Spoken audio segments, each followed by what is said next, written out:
Hello, everyone. This is PHTV4. I'm Sue Jankowski, and we are at the library. Now, usually this monthly program is done right at our studio, but today we are actually at the library, and we plan to do this for a while. We thought it would be interesting for you to meet the people who are working here and find out things that are happening at the library while we're at the library. And today we have Beth, who is head of circulation. Thanks for agreeing to talk with us, Beth. Oh, you're welcome. Yeah. Thanks for talking to me. Well, we want to find out some things that Beth is kind of in charge of. But before we do, I'd like Beth to just tell us a little bit about herself because, you know, Beth, I think you've been here for a while. Tell us a little bit about your path to the Palos Heights Library. Well, I've been here it'll be 10 years in March. But I started as temporary Christmas help in bookstores a long time ago. Worked my way through bookstores, and then I started at Palos Park in 2011. Worked there for 5 years, and then Janine Kekmar brought me over here. And I've been here ever since. I worked in public services for 5 years, and then I started this position about a year ago. Well, that is really great, and you've had a nice little path to here, and you know, we hate to do it, but we do pilfer some of the staff over from the Palos Park Library, so we're glad that you made it over here. What do you like best about your job? I like working with patrons. I like being able to help them, and up front, you're really with them a lot. You're greeting them when they come in and helping them with their issues at the front and sending them in the right direction. But it's just fun to get to know people and talk to people up there. That's good. I mean, you kind of have to be a people person if you work in a library because you've got people coming and going all day.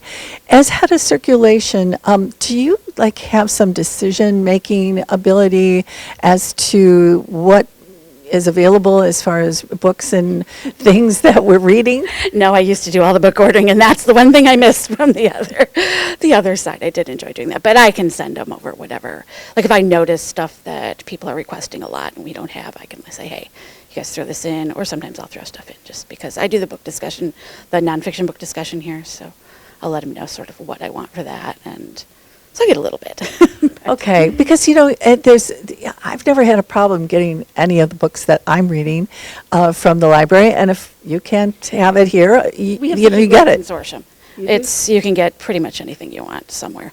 Yeah. So it's nice. Good. So you heard that. You know, you can get anything you really need. It will be available somewhere. You might have to wait a little extra if it's not on the shelves here, but it's always available. What I want to talk to Beth about today, it's kind of that time of year where things kind of come to light, that there's a lot of people that need things, and we have such a generous community. I thought it was important to remind you, if you didn't know, or to get you going on some of the opportunities you would have to donate to those who need some help. So we're going to talk about, first of all, the Kindness Corner, which I just went and looked with Beth. Where is that Kindness Corner? Beth, what does that mean, and what is the Kindness Corner all about? The Kindness Corner is just basically the corner of our desk where we run different charitable drives during the year. We do maybe 5 of them per year. Actually, Karen Skosick started it a few years back, and we rotate the groups that we use. We do the United Methodist Church Food Pantry once a year usually, and we do Traveling Tales Dog Rescue once a year, and then the others we can pick and choose, and we try to keep it as local as possible, but we've done things for Chicago area too as well. Okay, kind of reach out depending on where the needs are kind of at the time. So right now at the Kindness Corner, what should people be looking to possibly bring in? This year we are doing a 2-month drive for the United Methodist Church. And so it's basically non-perishable items, unexpired non-perishable items. You know, canned goods in particular, they're always looking for that kind of stuff. Okay. So, you know, if you're out shopping and you think, oh, I'm just really going to, you know, get a few extra things so that I can bring it over to the library, you can bring it over really anytime. Add it to the Kindness Corner. There's a box right there on the corner that you can add your offerings to, and that, you know, helps out someone else. And And actually, the Methodist Food Pantry is actually going all year long, isn't it? Yes, it does. Yeah, it does. Okay. So, they need food now and all kinds of times, but I kind of think always winter is kind of a harsher time for people. Yeah, and especially this year. I think we've done it at different times, but this year we just decided to do November and December because we thought it would be more in need this year. Yeah, of course. And you have then, the rest of November and all of December to bring in items, and that would be so great, really helpful. The other thing that Beth is telling me about is the giving tree, which isn't really up at this point, but it will be probably very, very soon. What is the giving tree?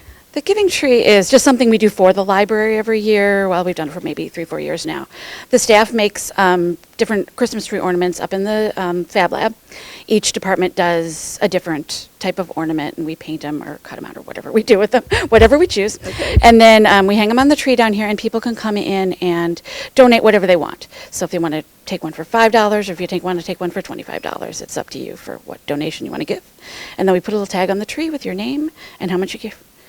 And it'll be on the tree And what did you say that money goes toward? It goes toward the library. Okay. Yeah, That's great, because the library is always needing things. I mean, it's just, we need extra money at any time, so that's good.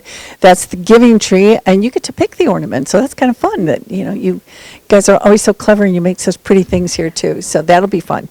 And lastly is just the actual food pantry, which we kind of talked about, but I'm wondering, does that food pantry, once the Kindness Corner is gone, do you still collect food? We don't, because we change out what we have up there every year. But they're right down the street, and they are always looking for stuff. They can also do monetary donations through the church. There's if it's easier, just because they can get money through the Greater Chicago Food Bank. So if they have money, they can go buy what they actually need to. So you can do two things throughout the year. Okay. And I've noticed just traveling around that food pantry, I can't remember which day it is open, but it's always busy, with people who need things. Tuesdays. Okay. So, I mean, they do need things, and if you have the ability to donate, that would be wonderful. And if you want a special Christmas ornament, you can purchase one. It's really special because it is from the Palos Heights Public Library, so that makes it great. Thank you, Beth, so much for doing all of that, and thanks for talking with us today. Talking to you. All Thank right. you. Thank you. Bye. Okay, we are in the adult reading room. It is one of my favorite spots in the library. It's kind of peaceful, quiet, it's got a fireplace, it's really nice. This is a great place to tell you about some November events for adults. So we still have part of the month of November, and there are so many things, so I'm just going to talk about a few of them. First of all, we have Sunday at the Cinema, November 16th at 1:30, which is presenting the movie Wicked. Now, a lot of people have seen Wicked, but a lot of people haven't, and there's a second Wicked coming out. There is a program coming up called Sound Bath Meditation. Sound intriguing, right? It's an opportunity to learn a relaxing technique for your mind and body. Wear comfy clothes and maybe bring a yoga mat if you'd like to lie down during the program. The youth events include making a thankful wreath. That's for K through 3rd grade on Tuesday, November 18th. And kindness trees will be made on Monday, November 24th at 5 p.m. for K through 3. But check the website, Palos Heights Public Library. They've got all of this information available for you, or look at your Page Turner newsletter. That's what I'm holding right here. Everybody in town got one, and you have one too at home, and it's got everything listed. And I'm only talking about a few of the things. Okay, I want to mention a few Christmas things, merry and bright events. That's what's on the cover here that are coming up soon.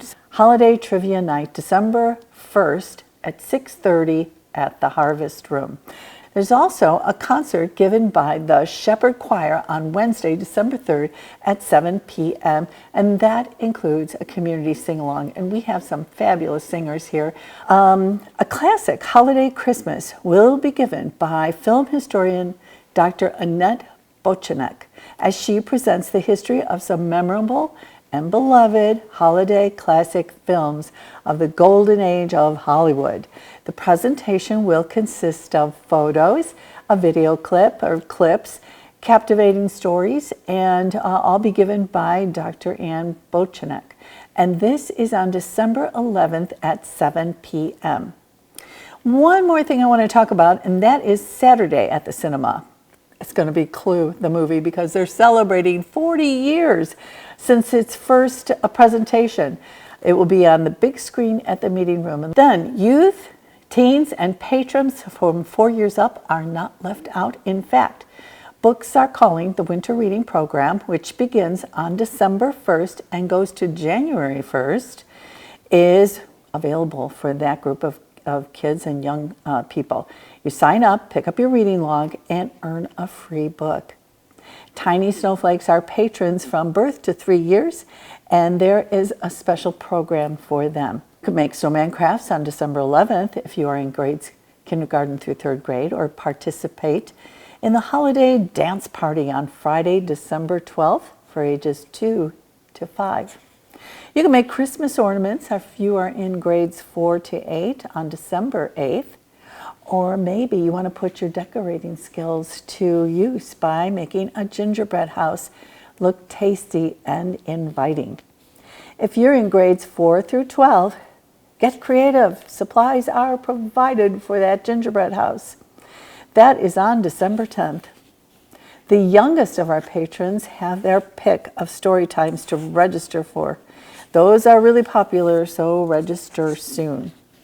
There are so many events and activities for you to participate in, and the Page Turner newsletter is the place to find out and keep track of everything that's going on for the next 6 weeks, really. You can also check out the Palos Heights Library website because all that information is there too. Be sure to register because you don't want to miss out on all these special events. I want to mention a few of the library closing as well. Those are also in the Page Turner. Those are Wednesday, November 26th. The library will be closing at 5 p.m. Thursday, November 27th. It's Thanksgiving. Wednesday, December 24th. It's Christmas Eve. Thursday, December 25th, it's Christmas. And Wednesday, December 31st, you'll be off celebrating New Year's Eve on that day, and the library will be closed. Also, more good news. The Kris Kringle Market at the municipal parking lot will be back and is open December 5th and 6th. December 5th is the Palos Heights Christmas tree lighting in that same location. I just want to let you know, if you've never been to the Kris Kringle Market, you've got to go because it is loaded with crafters and people who have imported things that they love and they're selling at the market. You can find things to eat or lotions or soaps or just wonderful gifts for yourself or someone you love at this time of year. Also, the Palos Heights Public Library will be inside the tent giving away hot chocolate as they always do. So you can experience the Kris Kringle Market with something sweet in your hands and have a nice shopping experience.